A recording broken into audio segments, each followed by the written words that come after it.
하나님 말씀 보시겠습니다. 하나님 말씀은 예레미야서 39장입니다. 제가 준 성경은 구약 성경 1116쪽입니다.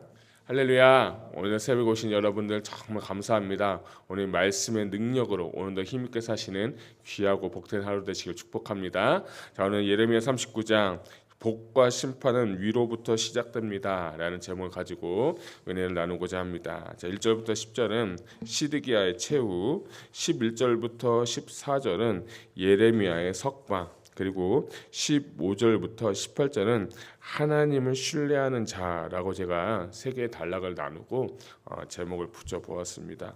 자, 오늘 이 39장은 참 역사적인 장입니다. 왜냐하면 우리가 그렇게 예레미야가 외쳤던 남유다의 멸망이 기록된 장이 바로 39장입니다. 이 예레미야 39장하고 예레미야 52장 그리고 열왕기하 25장에도 보게 되면 똑같은 내용들이 나오는데 좀 더 구체적으로 나옵니다. 그 예루살렘의 함락인데 어쨌든 오늘 이 39장의 말씀을 보면서 예레미야가 그렇게 외쳤던 예언했던 말씀, 이 바벨론에 의해서 남유다가 멸망될 것이다 라는 예언이 드디어 성취가 되는 장이 어떤 장이냐? 바로 39장에 일어나는 것입니다. 자, 근데 저는 이 말씀 보면서 하나님께서 그 보내신 선지자의 말을 계속해서 경고하고 계속해서 돌아오라고 하고 계속해서 하나님께서 심판을 하신다고 했는데 이스라엘 백성들이 듣지 않아서 특별히 저는 이 39장에 보게 되면 리더십들이 잡혀가게 되는데 왕들, 고관들, 백성들, 제사장들, 종교 지도자들, 특히 우리가 표현하는 그 상류층의 사람들의 말을 듣지 않으니까 이 사람들이 잡혀가는 게 저는 솔직히 충격적이었어요. 이걸 보면서 하나님 말씀 듣지 않으면 이렇게 심판당하는구나 하는 것을 봤는데 곰곰이 이렇게 성경을 보다 보니까 똑같은 내용들, 패턴들이 굉장히 많이 나와요. 우리가 창세기 보았지만 창세기에도 보면 노아 시대도 어떻습니까? 노아가 직접 방주를 짓고 하나님 물로 심판한다고 할 때 사람들은 다 비웃었습니다. 결국에는요, 그 노아가 방주를 짓고 하나님 말씀대로 사람들과 동물들 다 들어간 후에 문을 닫으니까 40주 40년의 비가 내려가지고 그 사람은 다 몰살당하고 멸망당했어요. 또 창세기 보면 롯 아시죠? 아브람 조카 롯도 이 성이 이제 멸망당할 것이다. 소돔과 고모라 멸망당할 거 할 때 그가 어떻게 했냐면 그 조카가 농담처럼 여겼더라라는 말을 듣고 진짜 농담처럼 여겼다가 인생의 멸망을 당했습니다. 예수님께서도 뭐라 말씀하시냐면 예루살렘의 함락에 대해서 말씀하시고 이 예루살렘 주위에 성 주위에 사람들이 둘러싸는 걸 보거든 저 산 위로 도망가라고 했는데 그 말 듣지 않고 그대로 하나님 말씀 멸시하지 않았던 사람들은 그 자리에서 AD 33장에 티투스 장군에 의해서 예루살렘이 멸망을 당해서 예언과 그 심판을 멸시한 결과들은 성경 곳곳에 그리고 역사적으로 볼 수가 있는 거예요. 특별히 오늘 시드기야는 39장에서 멸망했지만 37장, 38장 우리가 보면서 시드기야의 기회주의적인 신앙, 자기는 은혜도 받고 싶고 복도 받고 싶고 하나님 말씀 섬기기를 싫어하는 그 기회주의적인 그 신앙과 38장에도 보게 되면 우유부단한 그 신앙을 보면서 그 신앙의 그 결과가 오늘 이 39장에 나와 있는 것을 볼 수가 있습니다. 특별히 경고를 무시한 자는 역사 속에서 사라졌고 경고를 붙든 자는 역사 속에서 살아남았습니다. 오늘 39장도 살아남은 사람들은 예레미야도 있고 백성들도 있고 오늘 39장 마지막에 보니까 어제 보았던 구스 사람 에벤 멜렉 사람도 이 심판에 의해 때에 살아남았던 것을 볼 수가 있어요. 저는 이것은 하나님의 보호하심과 하나님의 붙드심이라고 믿습니다. 여러분, 저는 우리 사랑하는 행복한 교회 성도님 모두가 다 이 시드기야처럼 그 백성의 상류층 지도자처럼 멸망당하지 않고 여러분이 하나님의 보호하심과 인도하심이 있기를 주님의 이름으로 축복합니다. 자, 특별히 1절부터 10절까지 이렇게 계속해서 보게 되면 한 가지 메시지를 발견하고 있는데 그거 뭐냐면 하나님의 예언은요 철저하게 하나님의 시간에 완벽하게 성취되는 것을 우리가 볼 수가 있습니다. 멸망한다, 심판 받는다라는 거 한 귀로 듣고 한 귀로 흘려버리고, 심지어는 예레미야를 때리고 옥에 가두고 뺨을 때리고 웅덩이에 진흙덩이에 꽂아놨는데도 그들은 그렇게 말을 듣지 않았지만, 하나님의 말씀은 결국에는 그 종 선지자를 통해서 일을 하게 되고 예언이 성취되는 것이 바로 39장에 보는 거예요. 특별히 저는 이 예레미야의 삶을 좀 보면서, 이 예레미야가 요시야 때부터 예언을 하면서 약 40년 동안 성실하게 신실하게 단 한 가지의 메시지를 전하는데, 그것이 뭐냐면 바벨론에게 멸망당한다는 거예요. 몇 년 동안이요? 40년 동안. 제가 좀 보면서, 야, 40년 동안 이렇게 할 수 있을까? 회유도 당하고, 이거 꼭 전해야 되나? 이거 안 전하면 그냥 살 수도 있는데 하면서 그 안에 내적인 갈등이 정말 많았을 거라고 생각해요. 그런데 하나님은 이 예레미야에게 이런 마음 주시고, 예레미야가 하나님께서 주신 메시지, 말씀을 붙잡고 줄기차게 한 가지의 메시지를 전하는 그 예레미야의 모습을 보면서 우리가 배울 것은 뭐냐면, 하나님의 주신 그 신실함과 성실함 가운데 약속의 말씀 붙잡고, 내가 혹시 죽을지라도 어려움을 당할지라도 자신에게 주신 그 사명을 최선을 다해서 지키고 그 말씀을 전했다는, 그 한 번도 흔들림 없이 전했던 그 예레미야의 모습이 저는 너무 은혜가 되고 도전이 되었습니다. 우리가 은혜 받으면 기도하고, 우리가 좋으면 하나님 찬양하는데, 우리가 어렵고 힘들면 하나님 원망하고 불평하지 않습니까? 또 하나님의 일을 하다가 보면, 또 사명 감당하다가 보게 되면, 나는 진짜 때로 하나님 뜻대로 한 것 같은데 원망도 받고 불평도 받고, 나한테 좀 이상한 소리도 듣고 답답하고 원통한 소리가 있었는데, 그때마다 정말 우리는 넘어지고 우리는 좌절하고 주님 떠나고 사역 내려놓고 막 그렇게 하는데, 예레미야는요 그 사역을요 끝까지 붙잡았다는 거예요.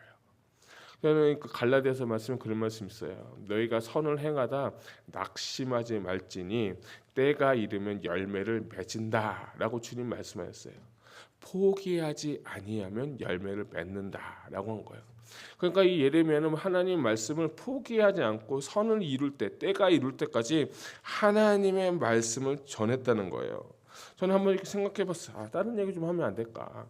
다른 얘기, 나도 좀 좋은 얘기 좀 하고 싶고, 사람들 인정도 받고 싶고, 사람들의 칭찬도 받고 싶은데 그 자신은 그 모든 것을 내려놓고 하나님의 주신 말씀에 순종해서 정말 최선을 다했던 그 예레미야의 삶이 오늘 우리의 삶이 되기를 주님의 이름으로 축복합니다. 저는 예레미야처럼 닮아갔으면 좋겠어요. 아까 말씀드렸던 노아를 보세요. 노아가 그 산 꼭대기에 방주를 짓는데, 이 나무 깨기를 들고 올라가면서 얼마나 많은 얘기를 들었어요. 외적으로도 참 이상한 얘기 들었고, 내적으로도 야 이거 나무 팽개쳐버리고 그냥 내려가 버릴까 하는 그 내적 갈등도 얼마나 심했겠어요. 그렇죠? 그런데도 그가 말씀에 묵상하면서 말씀 붙잡고 하나님 말씀대로 살아가다 보니까 그를 통해서 가족 구원의 역사가 일어난 것이에요. 오늘 예레미야도 마찬가지로 하나님 말씀 붙잡으니까 하나님의 사람은 하나님께서 지켜주신 것을 우리가 39장을 통해서 묵도할 수 있습니다. 여러분, 이것을 오늘 꼭 명심하시길 바랍니다. 다른 말씀 놓치더라도 하나님의 사람은 절대로 하나님께서 뭘 벌하지 않는다는 것을 여러분 아셨으면 좋겠어요. 그리고 15절부터 18절에도 보게 되면 우리가 어제 보았던 구스 사람 에벤멜렉에 대해서도 이야기를 하는데, 16절 보면 예레미야를 통해서 하시는 말씀은, 너는 가서 구스인 에벤멜렉에 말하기를, 만군의 여호와 이스라엘 하나님의 말씀에 내가 이 성에 재난을 내리고 복을 내리지 아니하리라 함 나의 말이 그날에 내 눈앞에 이루어지리라 라고 하면서, 하나님께서 18절을 보면 내가 반드시 너를 구원할 것이다 라고 하나님께서 예레미야를 통해서 에벤멜렉에게 약속의 말씀을 주십니다. 저는 어제 이 38장에서 에벤멜렉이라는 사람에 대해서 솔직히 낯설다고 말씀드렸고, 오늘 말씀을 통해서 또 39장을 통해서 에벤멜렉을 지켜주신 그 하나님을 보면서, 야, 그렇구나. 이 구스 사람이고 이방 사람이고 그 왕의 신하였던 그 사람이 신실하게 하나님의 말씀을 지켰더니 하나님께서 그를 지켜주시고 보호해 주신 것을 볼 수가 있어요. 그러니까 하나님의 사람들은, 하나님의 백성들은 재난이 있고 어려움이 있고 심판이 있어도 하나님께서 붙들으시면 그 손 안에서 하나님께서 지켜주신 줄 믿으시기 바랍니다. 혹여나 내가 지킴받지 못하고 내가 혹시 뭐 죽임을 당한다 할지라도 여러분 감사하세요. 내가 그런 죽음 가운데 있으면 죽고 나면 우리는 어디가 있어요? 천국에 가 있는 거예요. 그렇기 때문에 오히려 우리는 죽음을 두려워하는 것이 아니라 나에게 있는 그 하나님의 손길, 나를 도와주시고 나와 함께 하시는 그 손길을 여러분 경험하는 여러분 되시기를 주님의 이름으로 축복합니다. 자, 4절부터 10절까지 이렇게 보게 되면 시드기야의 최후에 대해서 나오는데, 여러분 잘 알겠지만 이 시드기야가 어떻게 됐습니까? 두 눈이 뽑혀가지고 잡혀가죠. 그리고 사슬로 결박하고 또 그 아들들을 이 시드기야의 그 눈앞에서 아들들을 죽이는 그 사건. 차, 인생의 처참한 그 인생은 시드기야가 살면서 이제 바벨론으로 쫓아갑니다. 근데 여러분 10절을 우리 한번 같이 한번 읽어보도록 하겠습니다. 같이 읽겠습니다. 시작. 사령관 느부사라다니 아무 소유가 없는 빈민을 유다 땅에 남겨두고 그날의 포도원과 밭을 그들에게 주었더라. 아멘. 이 4절부터 10절까지 단락에서 저는 이 10절이 굉장히 제 마음 제 눈에 들어왔어요. 누가 잡혀갔냐면 왕들도 잡혀가고 고관들도 잡혀가고 그 상류층도 다 잡혀갔는데 누가 남은 거예요? 빈민이 남았다는 거예요. 그래서 제가 왜 빈민을 남겼을까 보게 된 생각을 이렇게 보고 좀 연구를 해보니까 정치적으로 볼 때 이 고관들을 남겨두게 되면 이들이 작당 모의를 해서 반격 이 반항을 할 수 있기 때문에 그 당시 전쟁을 하면 그 당시에 고위직들을 다 포로로 잡아가서 옥에 가둔다고 합니다. 자, 이것은 이 느부갓네살 왕이나 이 바벨론의 정치적인 그 견해라고 포로로 잡아간다면, 저는 이거는 정치적인 것보다 영적인 것을 보게 되면 그건 뭐냐면 하나님께서 심판하실 때에 리더십을 먼저 심판하신다는 것을 저는 이 39장을 통해서 봤어요. 복도 리더에게 먼저 주고 저주도 누구한테 주는 거예요? 리더한테 먼저 주는 거예요. 저는 이 말씀 준비하면서 참 두려웠어요. 솔직하게. 복 받는 건 다 좋아하는데 심판받는 건 다 싫어하잖아요. 그런데 이 리더가 잘못 서 있으면, 하나님의 백성, 하나님의 인도하심을 이끌 수 있는 그 리더가 잘못 서 있으면 심판은 더 크다는 것을 발견했어요. 내 눈앞에서 자식들이 죽고 내가 죽지도 못하고 두 눈이 뽑혀가지고 가는 그 시드기야의 그 상황이 여러분의 상황이라고 한번 생각해봐요. 얼마나 비참합니까? 말로 표현할 수 없는 거 아니겠습니까? 자, 그런데 하나님은 이 리더십에 대해서 먼저 심판하시는 걸 보는 거예요. 예레미야 23장 1절 2절 보면 내 목장에 양떼를 멸하며 흩어지게 하는 목자에게 화가 있을 것이다 라고 하고요. 야고보서 3장 1절에 이런 말씀이 있습니다. 선생된 우리가 더 큰 심판을 받을 줄 알라 라는 거예요. 그러니까 우리가 리더가 된다는 거, 우리가 하나님의 그 사람을 살고 뭔가 사람들 백성들을 섬긴다는 그 위치에 있는 사람들은 하나님의 심판도 더 크다는 걸 아셔야 돼요. 그래서 우리에게 주신 직분, 우리에게 주신 사명을 잘 감당할 수 있는 저와 여러분이 다 되시기를 바랍니다. 저는 이 말씀 너무 귀한 말씀입니다. 그래서 이 말씀을 붙잡고 살아갈 수 있었으면 좋겠습니다. 자, 그런데 하나님께서 그 사람들을 어떻게 대우하냐, 하나님의 사람을 대우하는 11절부터 14절까지의 말씀을 여러분도 주목해 보았으면 좋겠습니다. 참 저는 이 말씀 보면서 하나님의 뜻대로 살면 하나님께서 그를 높이시고 이방 사람들을 통해서 하나님의 영광을 나타내는구나 하는 것을 제가 발견하게 됐어요. 자, 보세요. 예레미야는 남유다에서 비난도 받고 원망도 받고 고통도 받고 완전한 그 고난 가운데 있었는데 이 하나님을 알지 못하는 이 바벨론 왕 느부갓네살 왕이 대신 느부사라는 명해서 하는 말이 그 예루살렘 예레미야 데려다가 선대하고 해하지 말며 그가 말하는 대로 다 행하라고 하면서 그에게 은혜를 베푸는 것을 볼 수가 있어요. 그리고 그를 감옥들에서 풀려나게 해서 집으로 조카 집으로 가게 하는 것을 보면서 그렇구나. 하나님의 사람, 진짜 말씀대로 사는 사람은 하나님께서 인정받는 사람은 하나님께서 상황과 환경을 통해서 도와주는 것 또한 우리가 볼 수가 있는 거예요. 그러니까 자신에게 주신 그 사명, 자신에게 주신 그 은혜를 끝까지 지키고 끝까지 믿고 끝까지 붙잡으니까 하나님이 이방인을 통해서도 그를 존귀하게 하시는 것을 볼 수가 있어요. 야, 저는 이 말씀 보면서 우리 교회 행복한 교회 성도님들 모두가 다 이런 분이 되셨으면 좋겠다. 그런 제가 소망이 있었어요. 교회에서 주님의 일을 하다가 어렵기도 하고 욕도 먹고 답답한 일이 있을지라도 하나님을 인정하시니까 사람들을 통해서 하나님이 이방 사람들을 통해서 하나님께서 그를 존귀하게 존대하는 것을 제가 보면서 이거구나. 하나님의 자녀는 바로 이것이구나. 하나님의 자녀는 자신이 정말 자녀를 지켜주시고 보호하시고 그뿐만 아니라 하나님의 이 통해서 그 모든 사람 통해서 칭송받게 하시는구나 것을 제가 보게 됐어요. 그런데 딱 하나가 필요해요. 뭐냐면 고난의 시간, 역경의 시간을 반드시 여러분은 주님과 함께 지나셔야 됩니다. 요셉을 보세요. 요셉 큰 꿈이 있었잖아요.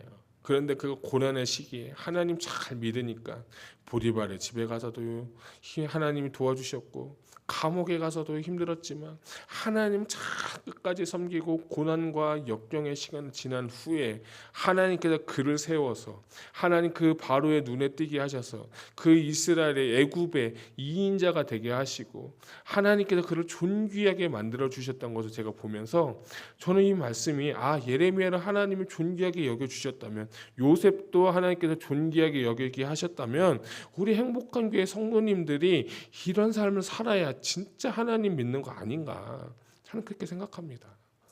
요즘 시대 어떻습니까? 예수님 믿는 것 때문에 비판받고 예수님 믿는 것 때문에 배척당하고 심지어는 예수님 믿는 사람 조롱하는 시대에 물론 우리가 그 잘못이 있으면 회개하고 돌아오게 되면 하나님께서 그들을 지켜주시고 존귀하게 하시는 그 은혜를 여러분 모두가 다 경험하시길 바랍니다. 정말 그렇게 살았으면 좋겠어요. 우리 행복한 교회 성도님들 그런 사람들이에요. 하나님 보시기에 얼마나 귀한 사람들이고 얼마나 중요하신 분들인데 그런 은혜가 있기를 축복합니다. 자, 우리 마지막 절 18절은 같이 한번 읽도록 하겠습니다. 시작. 내가 반드시 너를 구원할 것인지 내가 칼에 죽지 아니하고 내가 노량물같이 내 목숨을 얻을 것이니 이는 내가 나를 믿었음이라 여호와의 말씀이니라 하시더라. 아멘.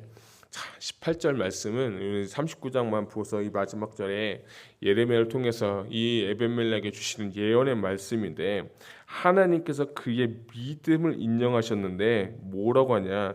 이는 내가 에벤멜렉 당신이 나 하나님을 뭐했더라?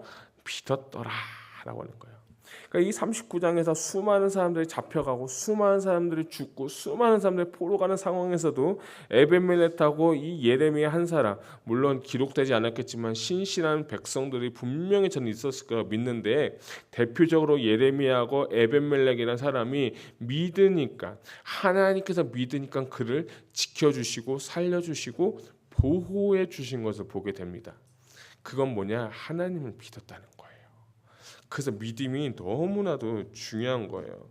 특별히 이 28절에는 믿었다라고 했지만 다른 번역본은 네가 나를 신뢰하였다라는 말씀으로도 번역이 되어 있는 거예요.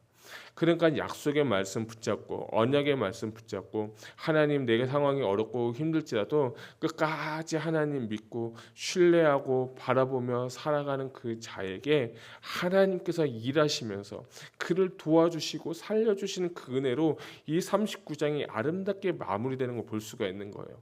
39장 초반부에는 참 비참한 이야기들 나오면서 참담한 이야기들이 나오지만 그럼에도 우리에게 39장을 통해서 주시는 메시지는 무엇입니까? 그럼에도 당신이 이렇게 살면 하나님께서 복을 주시겠다는 약속의 말씀을 이 예레미야와 에벤멜렉을 통해서 주님은 보여주고 계시는 거예요. 이 하나님을 믿으시기 바랍니다. 이 하나님을 신뢰하시기를 바랍니다. 그런 자를 하나님께서 지켜주시겠다는 거예요.